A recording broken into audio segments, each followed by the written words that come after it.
여러분 안녕하세요. 여러분의 건강과 행복을 위해 노력하는 황당한 원더스 TV입니다. 여러분 몸도 편하고 마음도 편하시라고 한번 제가 최선을 다하도록 하겠습니다. 오늘은 이제 저는 이제 뭐 주린이라고 해야 될까요? 저도 이제 좀 재테크에 관심을 갖고 이제 작년부터 조금씩 한번 주식을 해보고 있는데요. 제가 항상 궁금한 게 있었어요. 이제 바이오 주식. 이제 쉽게 얘기하면 뭐 제약회사라든가 뭐 바이오 관련된 이런 회사들이 있는데 이게 요게 이제 장기적으로 봤을 때는 굉장히 투자했을 때 이제 그 계속 그러니까 안고 간다고 하죠. 계속 갔을 때 되게 계속 성장해 나갈 주식이기 때문에 바이오주 쪽으로 좀 투자를 하면 좋을 것 같다고 이제 얘기를 많이 들었습니다. 근데 제가 정작 이게 바이오주가 어떻게 오르는지 잘 모르겠어요. 뭔가 이제 약이 개발됐거나 이렇게 좋은 소식이 있으면 오르는데 또 갑자기 오르는 경우도 있고 또 어떻게 보면 이유 없이 떨어지는 경우도 있고요. 그래서 이제 제가 한번 혹시 새로운 약이 나오면은 주식이 오를까 그게 궁금했는데 5월 1일에 새로 약이 출시한 데가 있어요. 이제 일동제약에서 아토미브라는 약을 출시를 했어요. 이제 콜레스테롤 약인데 콜레스테롤 약은 이제 최근에 이제 두 가지 약을 같이 먹는 추세로 이제 좀 바뀌고 있어요.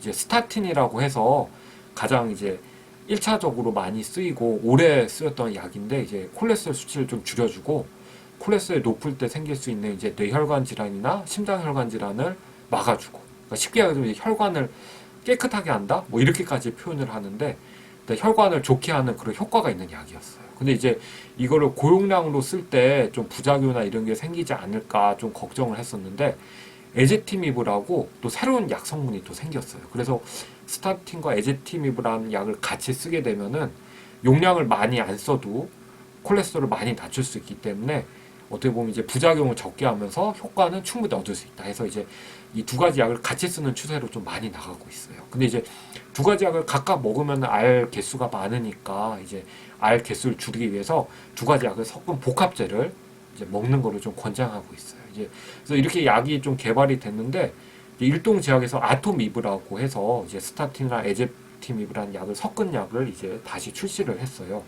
5월 1일에 출시를 했다고 하고요. 근데 이제 전문 의약품의 경우는 뭔가 광고가 거의 없어요. 그러니까 이제 저도 사실 이게 접하기 어려워요. 이제 어떤 약이 개발됐는지 모르니까 이제 의학 관련된 이제 뉴스 관련된 이거를 이제 인터넷에서 굉장히 많이 찾아볼 수밖에 없어요. 왜냐하면 이제 저도 이제 약을 쓰니까 이제 새로운 약이 개발되면은 뭐 어떤 효과가 있는지 뭐 어떤 연구를 해서 뭐 어떤 장점이 있는지 좀 알아야지 또 제가 좋은 약을 쓸 수가 있으니까요. 뭐 이제 많은 분들이 좀 잘못 알고 계신데 같은 성분이더라도 제품에 따라서 효과가 다를 수가 있어요. 뭐 예를 들면은 뭐 같은 성분의 혈압량이고 용량도 같은데 어떤 제품에 어떤 회사에서 개발된 제품약은 이 편두통에 좀 좋은 효과까지 더 더해진 경우도 있고요. 그래서 이제 연구랑 개발 단계에 따라서 다르기 때문에 이게 성분이 같으면은 제품이 같아도 효과가 똑같게 이렇게 생각하시면 안 돼요.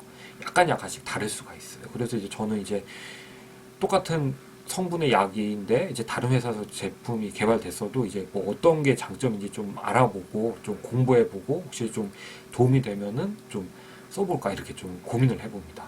그래서 이제 아토미브라는 데서 이제 개발이 됐는데 이제 5월 1일에 출시되니까 뭐 정보는 별로 없어요. 뭐 좀 많이 이제 사용된 약이 아니고 하니까 정보는 없는지 이제 그 회사에서 이제 제시하는 거 보니까 이제 용량에 상관없이 뭐 LDL 콜레스테롤 이제 나쁜 콜레스테롤이죠. 그걸 이제 50% 이상 좀 감소시켰다고 하고 같은 성분의 약이 크기가 5mm 그 다음에 13mm 그러니까 이게 5mm고 이게 13mm여서 좀 큰데 아토미브는 이제 5.3mm에 10.1mm여서 좀 크기가 좀 작아서 삼기가 좀 편하다 이렇게 좀 제시를 했고요. 그 다음에 같은 성분의 다른 제품 약들보다 좀 가격을 좀 싸게 했다고 합니다. 아무래도 좀 늦게 나온 약이니까 좀 가격적으로 경쟁력 있는 게 있기 위해서 좀 이렇게 했을 것 같고요. 그 다음에 이제 나이가 많거나 아니면 뭐 콩팥, 이 신장, 콩팥 기능이 안 좋은 분에서도 상관없이 그러니까 용량 조절 상관없이 쓸 수 있다. 이렇게 좀 제시를 했더라고요. 근데 이제 제가 궁금한 게 이런 약이 개발이 됐어서도 저희 나라는 이제 전문 의약품에 대해서 이제 광고나 이런 게 좀 제한이 있기 때문에 저도 이게 찾아보니까 안 거예요. 그러니까 이제 이런 약이 5월 1일 출시됐다는 거 안 찾아봤으면 잘 모를 것 같아요. 근데 이제 5월 1일 토요일 날 출시됐으니까 5월 3일 주식에 이게 과연 반영이 될까 궁금하더라고요. 이제 5월 3일에 이제 아토미브에서 새로운 약이 출시가 됐다. 그래서 이게 주식에 반영이 되나 이제 궁금하더라고요. 그래서 이제 내일 5월 이제 촬영을 제가 5월 2일에 했는데 이제 5월 3일에 이제 이게 영상이 나갈 거니까 이제 5월 3일 동안에 제가 한번 일동제약 한번 좀 잘 보려고 이제 약이 개발되면 주식이 오르나 내리냐 어떻게 상관되냐 볼 거고 보니까 뭐 일동제약 주식은 그냥 뭐 올라갔다 내려갔다 뭐 이렇게 좀 왔다 갔다 하더라고요. 그래서 한번 이게 새로운 약이 출시가 됐을 때 한번 영향을 받는가 그게 좀 궁금해가지고 제가 한번 5월 첫째 주에 한번 좀 주의 깊게 한번 보도록 하겠습니다. 여러분도 뭐 이거 주식에 대해서 잘 아신 분은 뭐 약이 이렇게 개발되면 어떻게 된다 이렇게 아시겠지만 저처럼 주린이신 분들은 한번 이렇게 공부해 보시는 것도 도움이 될 것 같습니다. 네, 시청해 주셔서 감사합니다. 월요일 하루 힘차게 시작하세요. 감사합니다.